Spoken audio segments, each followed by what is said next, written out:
Viviane, Andrea, bonjour à ton riche panel. Très bonne dénonciation, mais malheureusement, c'est la vie familiale est souvent très compliquée. Il est clair que son grand frère n'est pas sérieux et je ne le vois même pas restituer cet argent. Si elle décide même de lui emprunter, comme le consultant l'a dit, il faut qu'elle aille déjà reprendre son argent chez maman. Sinon, sous l'effet de la pression, la maman finira même par donner tout l'argent sans son autorisation. Merci. Et c'est vrai, hein, je pense que pour le moment, l'argent n'est pas sécurisé.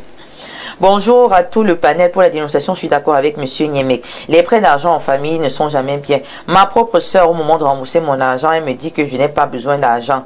Donc, que cette fille aille prendre son argent et qu'elle ne prête rien à son frère.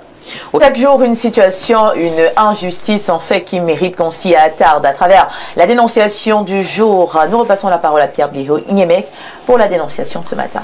Alors, Viviane, Andrea, s'il ne dépendait que de moi, il y a certaines dénonciations que je ne prendrais pas. Mais comme c'est des gens qui souffrent, je présente leur cas. D'accord. Une jeune dame est venue me voir, elle est fonctionnaire. Elle a reçu il n'y a pas très longtemps ce qu'on appelle le rappel. Elle a attendu à peu près 3 ans et elle a reçu son rappel.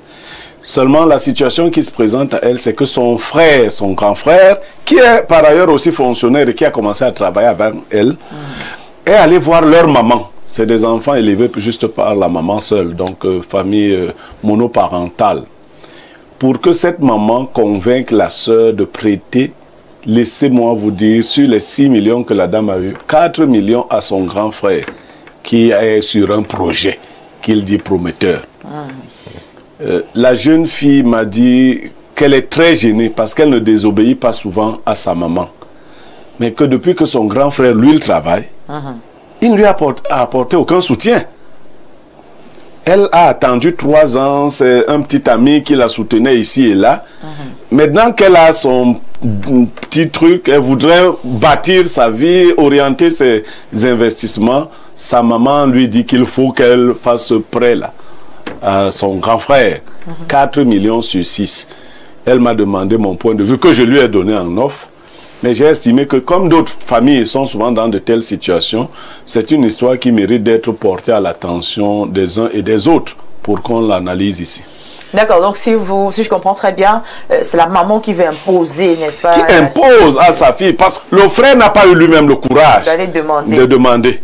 Et en fait, il faut peut-être préciser que la fille a remis son argent à leur maman pour garder, en attendant de... Et donc le frère est au courant que la maman garde l'argent? Il sait tout, et il est allé voir sa maman. Mais la maman ne lui a pas donné. Elle demande à sa soeur... Donc elle met la pression quand même. Oui, oui, bien sûr. Elle met la pression. Prête ça à ton frère. Vraiment, vous êtes en famille. C'est le garçon qui est l'aîné. Donc c'est l'aîné qui veut prêter chez la petite soeur. Chez la petite soeur. Lui, il travaille depuis longtemps. Il n'a jamais porté soutien à sa petite soeur.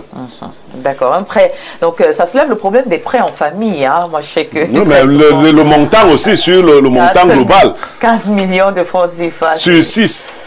Ce n'est pas la sorcellerie. Bon, je pose d'abord la question. Ne donnez pas attendez. On ne va pas donner notre point de vue. On a donc justement nos panélistes sur le plateau qui ont écouté la dénonciation de ce matin qui soulève le problème de prêts. Est-ce que vous êtes pour les prêts en famille et surtout ce genre de somme? On parle de 4 millions de francs CFA. C'est quand même énorme, hein, Samuel Bonjok. En principe, il y a un problème. Il y a un problème au niveau de... un vice de forme. Un vice de forme parce que vous ne pouvez pas avoir besoin d'emprunter de l'argent à quelqu'un et vous passez par une personne interposée. Hein? C'est déjà une pratique qui s'apparente à de l'insérieux. Vraiment, s'il faut le dire comme ça. Et de deux... 4 millions sur 6 millions quand même que la dame a reçu, je crois que c'est assez énorme. Maintenant, le monsieur n'a même, la dame n'a même pas une lisibilité sur l'affaire que son frère veut monter. Parce que votre frère peut monter une affaire, il vous en parle, vous trouvez vous-même l'opportunité d'entrer dans l'affaire peut-être comme actionnaire ou comme partenaire pour que vous partagez les dividendes. Ça existe dans les familles. On peut créer des entreprises familiales et voir comment on peut se mettre ensemble pour faire un business. Mais quand votre frère lui passe par quelqu'un d'autre pour qu'on lui donne l'argent pour qu'il fasse son business, moi je pense que c'est une pratique dolosive, c'est une tromperie. Et en famille, ça ne doit pas se passer comme ça. Déjà, la jeune fille a mal fait de prendre son argent pour donner à sa maman de garder. Ah bon?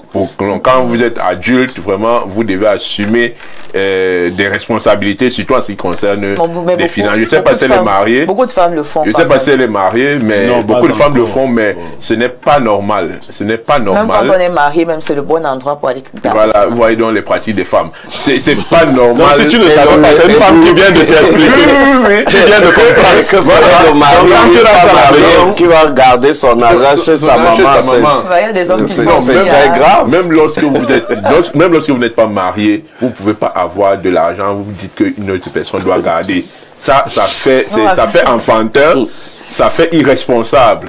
Et pour une femme qui est fonctionnaire, si elle ne peut pas garder 6 millions, quand l'État va lui confier une caisse de 100 millions, je ne sais pas si c'est sa maman qui va continuer à gérer les 100 millions. Est-ce qu'elle rentre avec la caisse à la maison?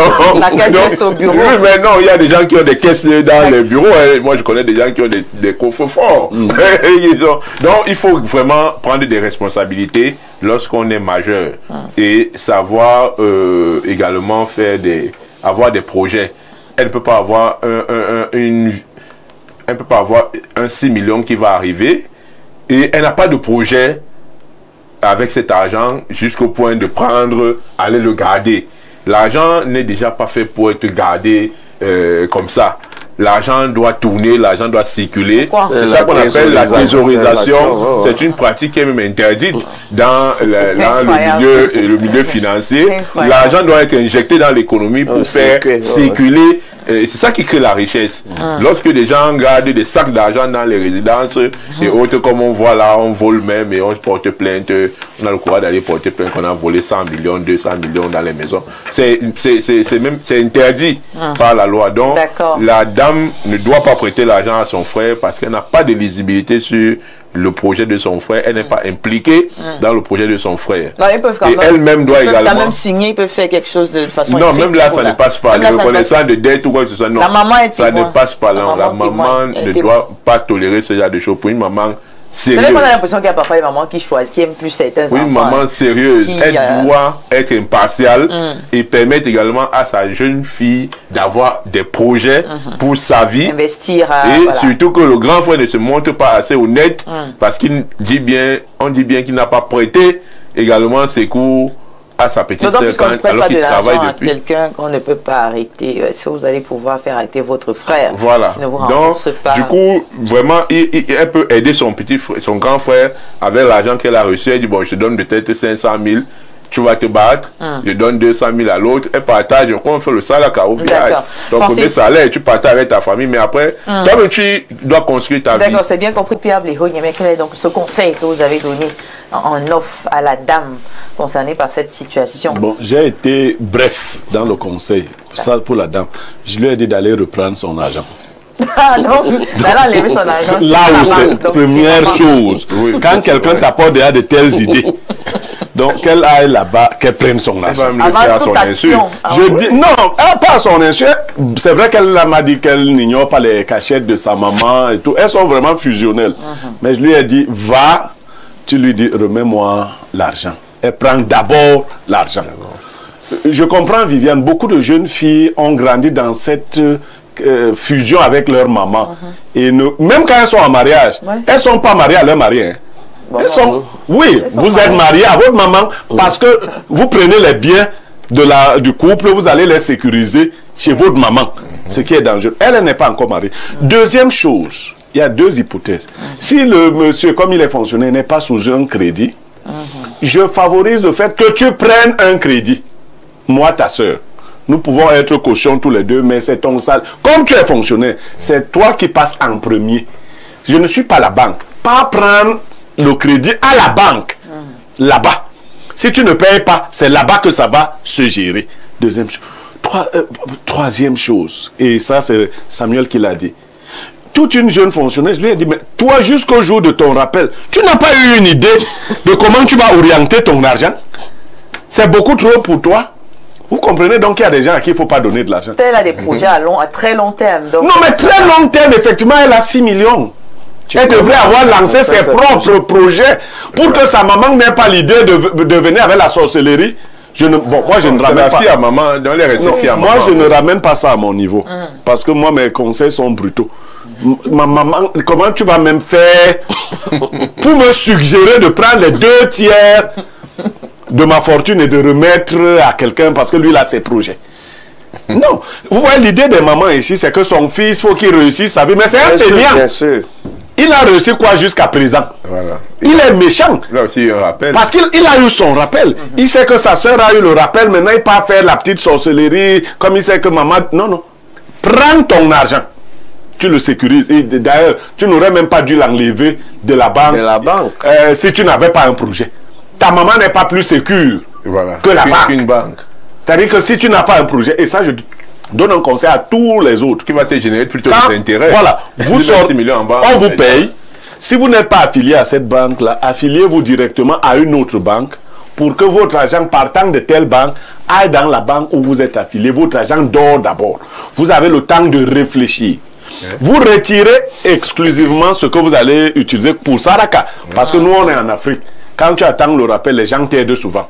Donc, le rappel, ce n'est pas pour toi seul. Au frère, là, pour qui a dit 500 000? Et comment il prend 500 000 dans mon argent? Il n'est pas le seul au monde. Il a peut-être ces 200 000 que tu peux lui donner. Tu fais les petits Saraka. Est-ce que là, il y a des choses à faire pour ta maman pour qu'elle soit plus à l'aise? Tu fais. Le reste, tu réfléchis sur tes propres projets. C'est méchant de venir faire ce... Faut même pas, tu le disais, ne prêtez pas de l'argent à quelqu'un que vous ne pouvez pas enfermer. Et puis quand on fait même un prêt d'argent, il faut faire le ratio. Il faut avoir un certain ratio. Donc peut-être quelqu'un vous demande 4 millions, vous essayez de donner, enfin ce que vous savez que non, vous avez risquez pas 4 millions. Comment quelqu'un, qui êtes-vous? Parce qu'il faut le dire, elle est une fonctionnaire, voilà. Moyenne. C'est un fonctionnaire, les fonctionnaires n'ont pas d'argent. 6 millions, c'est beaucoup pour un fonctionnaire. Comment tu viens me demander 4 millions si je suis fonctionnaire? Elle n'aura plus jamais 6 millions dans sa vie de fonctionnaire. Dit que ce n'est que le rappel là. Il n'y aura plus un autre événement. À moins qu'elle soit nommée quelque part. Mais dans sa carrière, la solde, elle ne verra plus 6 millions d'un trait. Mais tu viens me demander 4 millions? Un homme d'affaires, si tu es dans les affaires, nous sommes dans les affaires, je connais ta capacité. Et encore que moi, bon, le principe c'est que je ne prête même pas d'argent aux gens du tout. La paix est bien. Oui, oui, du tout. Je ne prête plus. Toutes les personnes à qui j'ai prêté de l'argent, ça s'est terminé mal. Donc je ne prête pas du tout. Je ne suis pas la banque. Tu sais là où il y a la banque. D'accord.